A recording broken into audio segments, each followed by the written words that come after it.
Bismillahirrahmanirrahim. Ya yang rileks saja ya. Saya pernah ketemu orang yang pakaiannya itu ndak mungkin kalau orang syariat bilang ndak syar'i lah. Pakai pakaian yang tidak syar'i. Tapi dia muslimah, dia ke masjid. Saya ditanya sama seseorang, "Gus, kok sama orang gitu mau bertemu gitu?" Karena terus saya bilang, "Kenapa?" Dia pakaiannya ada Islami gitu. Oke, dia tidak pakaian Islam itu nyata, tapi dia ke masjid itu Islami, tetap sholat itu Islami. Ketika dia ingin sholat dan tetap sholatnya pakai takbir, pakai rukuk, pakai sujud itu Islami.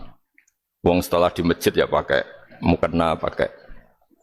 Kalau sama-sama nyata, Anda kan boleh ngingat sama-sama yang fakta. Gitu. Dia punya kesalahan dalam berpakaian, dia punya kebenaran dalam sujud, dalam rukuk, dalam ibadah. Dan itu tradisi Quran. Quran ya cerita fa may ya'mal mithqala dzarratin khairan yarah wa may ya'mal mithqala dzarratin syarran yarah. Apa susahnya sih ingat dua-dua sisi itu? Sama bernegara atau bertetangga. Kita bayangkan jangan bernegara dulu, terlalu luas, bertetangga saja. Ukuran karena nanti sama, bernegara sama bertetangga itu hadisnya sama. Kita di kampung itu ya ada masjid dan orang-orang yang enggak sholat juga nyumbang masjid. Bahkan ada yang nyumbang masjid banyak terus tidak sholat karena keramik saya sudah sholat katanya. Saya pernah ketemu orang model gitu itu ya ada. Jadi tapi ada juga yang sholat terus tapi nggak pernah nyumbang masjid. Ya orang banyak. Intinya itu Allah itu punya tradisi, punya sunnatullah. Kebaikan ya dihitung, kejelekan juga dihitung. Dulu ketika Rasulullah SAW hidup bersama komunitas yang majmu', itu sebetulnya permintaannya Nabi jangan halangi kami saat mau beribadah. Dulu sampai perang karena mereka menghalangi. Sebenarnya problem mereka wa yasudduna an sabilillah, menghalangi. Sebenarnya kalau dulu saling toleransi ya enggak ada masalah. Artinya ketika Anda ingin sholat di Indonesia agak dihalangi, ingin pengajian enggak dihalangi, sebenarnya ini enggak ada masalah. Ya soal ada kebaikan, ada keburukan ya mulai Nabi Adam sampai sekarang sampai kiamat.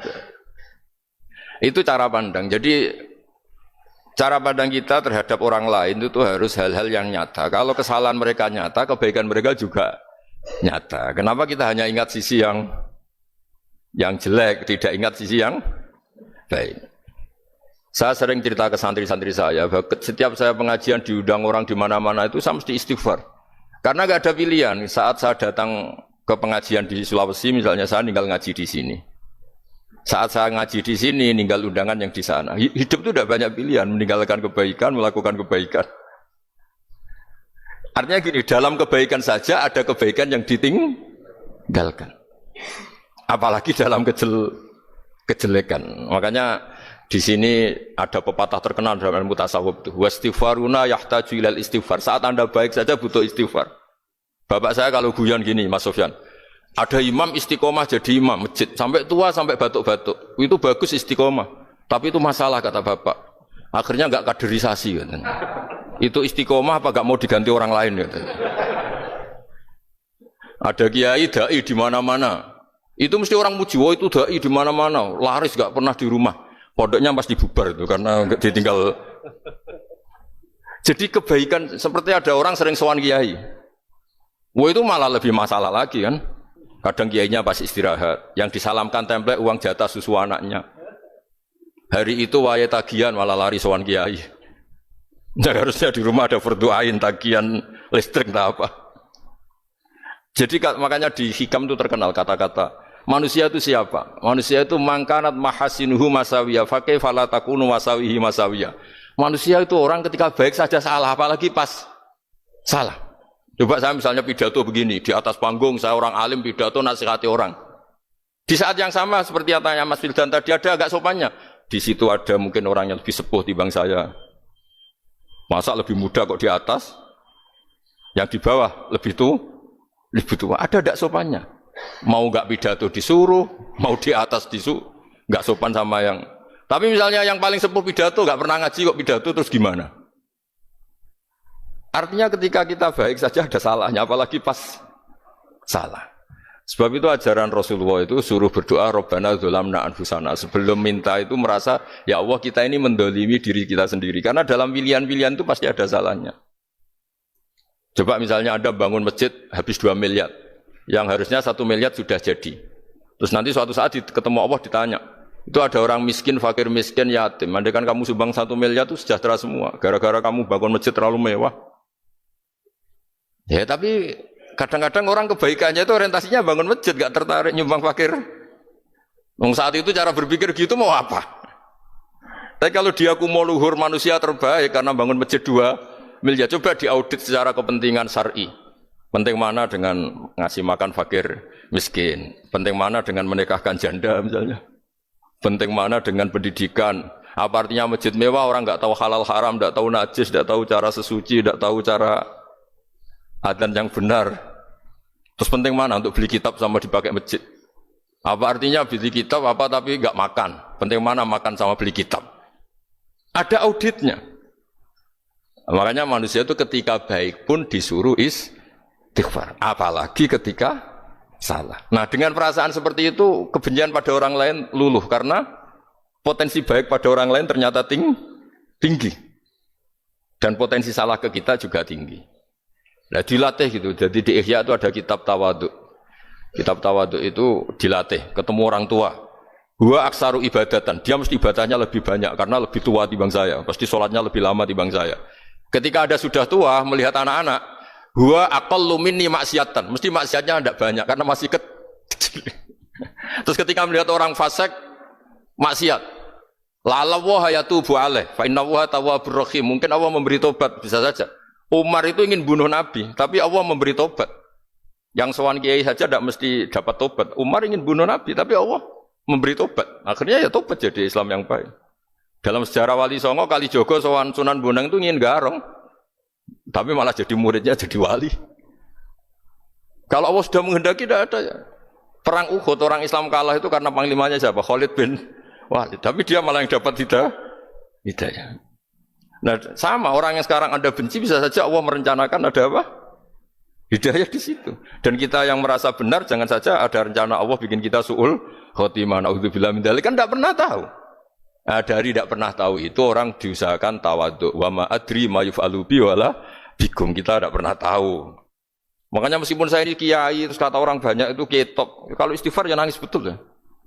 Cuma kan nggak perlu di depan umum. Nanti dia ke penampilan kan ribet kan nanti.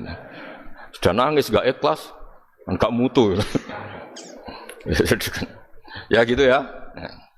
Yang Mas Wildan tadi apa pertanyaannya diulang? Selain masalah akhlak tadi. Tentang bagaimana cara kita bersaudara tanpa memandang kepentingan duniawi. Nah, ya makanya tadi saya bilang bernegara itu pakai hadis. Misalnya Nabi pernah ngendikan kamu itu punya 3 tetangga. Yang satu punya 3 hak. Yaitu dia tetangga kamu, dia seagama kamu, dia sesaudara kamu. Jadi ada 3 hubungan. Seagama, sesaudara, dan tadi apa? Dia tetangga kamu, dia seagama dengan kamu, dia masih kerabat kamu. Terus ada tetangga yang punya 2 hak. Yaitu dia tetanggamu, seagama dengan kamu, tapi tidak sekeluarga dengan kamu. Terus ada tetangga yang punya 1 hak. Dia ada keluarga kamu, dia ada seagama dengan kamu, tapi tetap punya hak karena itu tetangga kamu. Dan itu kata Nabi semuanya berhak kamu baikin karena ada hakul jar.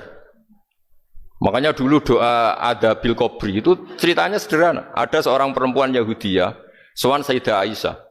Kalau sowan ya dikasih uang sama Sayyidah Aisyah. Padahal Yahudiyah.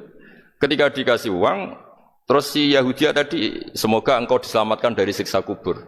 Zaman itu Sayyidah Aisyah belum dengar hadis tentang siksa kubur. Setelah Rasulullah datang, saya tadi diminta didoain ya saya terima karena saya enggak percaya. Terus Nabi ngendikan itu benar adanya siksa kubur. Ketika komunitas Yahudi di Madinah itu puasa Asyura, Nabi coba tanyakan mereka, kenapa puasa Asyura? Padahal orang Yahudi. Oh, terus setelah ditanya, Yaumun najjawahu fihi Musa itu hari di mana Allah menyelamatkan Nabi Musa, kata orang Yahudi. Terus kata Rasulullah, nahnu ahaqqu bi Musa, saya juga berhak menghormati Musa. Kemudian Nabi puasa. Suatu saat lagi ada orang Yahudi datang, ya Rasulullah, ya Muhammad, manggilnya ya Abul Qasim karena orang Yahudi, ya Abul Qasim, Nanti nasib langit bumi ini di mana? Manusia yang sudah mati-mati di mana ketika bumi dihancurkan? Mayat-mayat yang sudah di kuburan di mana? Terus orang Yahudi tadi bilang, Inna woha wadu as-samawati ala dzih wal arodina ala dzih. Soalnya Allah itu bisa saja mengelola langit bumi yang sudah hancur gini-gini. Nabi itu tertawa-tawa. Dalam sebuah riwayat disebut hatta badat nawajidu. Tertawanya Nabi itu lepas sampai giginya kelihatan. Sekata rawinya tasdikon di kaulil khabri, karena Nabi membenarkan orang Yahudi tadi. Jadi intinya dalam banyak hal itu ya dicari kesamaan. Makanya kalau interaksi dengan kelompok lain kata Nabi la tusaddiquhum wa la tukadibuhum. Kamu jangan mengiyakan juga jangan menolak. Kamu tolak jangan-jangan pas yang sama dengan ajaran kita. Kamu benarkan jangan-jangan yang tidak sama. Ya sudah kalau enggak sependapat ya jangan ngambil sikap. Nah itu juga yang dipraktikkan Rasulullah SAW. Nabi yaqumu lailatan yuraddidu hadil ayat. Nabi pernah sholat 1 rakaat hanya ngulang 1 ayat. Itu aja agak selesai. Yaitu ngulang-ngulang ayat fa'aqulu kama qalal abdus sholeh in tu'adzibhum fa innahum ibaduk wa in taghfir lahum fa innaka antal azizul hakim. Pun Gusti kula nyerah. Semua ini hamba jenengan monggo jenengan napakno sing duwe jenengan. Intinya itu ini wilayah jenengan ndak wilayah saya. Nah kadang-kadang kita sebagai manusia itu jumawa seakan-akan itu wilayah kita. Kita nyiksa terserah kita, mengampuni ya terserah kita. Padahal tidak milik kita. Dunia ini milik Allah Subhanahu wa Ta'ala. Makanya yang terakhir saya ijazahkan ijazah bapak. Bapak saya itu orang hafal Quran, alim tapi lucu, senengannya guyon. Kalau ngajarkan saya tauhid, tasawuf itu gampang. Hak, kamu punya tetangga, punya Innova. Terus kamu berpikir, kamu miskin berpikir.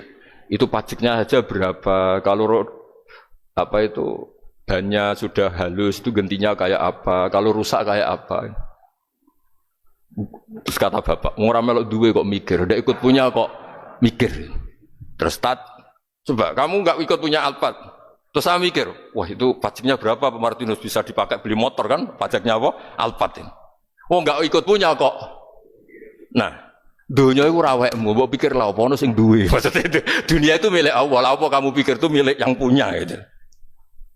Nah itu yang dimaksud dalam ilmu tasawuf da'it tadbir fama qoma bi ghairuk la tuqim bihi nafsak. Sudah kamu tidak usah ikut campur, itu wilayahnya Allah gitu. Karena wong ndak ikut punya kok ikut mikir. Anda benci orang, benci sekali karena dia tauhid misalnya. Jangan-jangan Allah punya rencana memberi hidayah dia, atau Allah punya rencana dari dia keluar orang-orang Islam yang soleh. Makanya ketika Malakul Jibal, ya Rasulullah saya disuruh Allah, terserah engkau, in syi'ta an udbiqa alaihim al-akhshaban. Kalau engkau mau orang-orang yang mendustakan kamu saya hancurkan. Apa jawabannya Nabi? La, jangan. Bal arju ayyukhrijawah min aslabihim ma ya'budu wa la yusyriku bihi syai'an, itu di Bukhari. Enggak, bisa saja sekarang dia kafir, anak turunnya jadi Islam. Dan betul. Abu Jahal punya anak Ikrimah, Abu Lahab punya anak Darrah. Walid itu musuh besarnya Nabi, punya anak Khalid.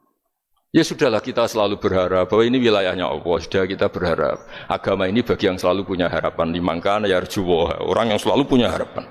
Kita berharap tambah hari tambah baik, tambah damai, tambah kondusif, tambah segalanya baik. Dan saya seperti ini juga ingin ikhlas dan akan selalu ikhlas. Ya saya sering bilang kalau pejabat mau sini itu sering tak ngel-ngel. Saya ini sudah ingin Indonesia itu baik itu tanpa diminta. Kalau diminta itu malah seakan-akan saya belum melakukan. Ini kan. Sudah saya lakukan kok baru minta, karena ini wilayah kita semua, artinya ingin baik itu keinginan kita semua, status kita. Kata Sayyid Zabidi dalam kitab Ithaf, keinginan baik itu syakhsiyatuk wa hakikatuk. Itu kamu sekali. Manusia itu kan kata Allah Taala, saya pertama menciptakan manusia itu khunafa, orang yang berkeinginan baik. Baru digoda setan terus macam-macam. Jadi keinginan baik itu hakikatuk wa syakhsiyatuk. Itu kamu sekali. Ingin baik itu kamu sekali. Itu status kamu katanya. Makanya orang preman kayak apa, mabuk kayak apa, ada orang kecelakaan, pikiran pertama itu nolong. Itu yang normal. Soal ada kasus, pikiran pertama ngambil HP-nya itu 0,0%. Dari pikiran pertama mesti nolong itu. Karena itu syakhsiyatuk wa hakikatuk. Nggih, ngoten mugi-mugi barokah sedanten. Assalamualaikum warahmatullahi wabarakatuh.